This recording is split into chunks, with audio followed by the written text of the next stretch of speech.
kepha indzaba ibuye kwenkosi Jesu Oh Jesus. ahlala ngaphansi kohulumende bemhlaba bathi utawubuya nini Jesu kepha indzaba ibuya kwaJesu indzaba liyahlelwa ngemazulu ohulumende bayafuna basafuna ukuqhubeka babuse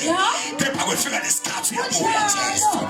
hayi ohulumende bayafuna ukuqhubeka badle imali emhlaba kepha bakafika lesikhathi sokubuya kwakhe uyabuya Jesu nikhona bazalwane ngabe balungele ukuthi Jesu angabuya noma bangalungele akunendzaba lokho kepha indzaba ithi kude namunye lowadililanga lelikubuya kwenkosi Jesu leBhayibheli lithi letingelosi lomphala akati bazalwane naJesu indodza akati kuthi uyabuya le kepha indzaba ithi imfihlo yababe kuthi tawukuqonda nini umhlabathi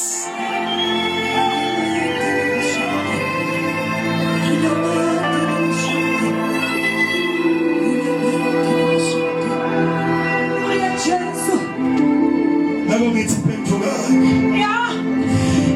nisiye entolongweni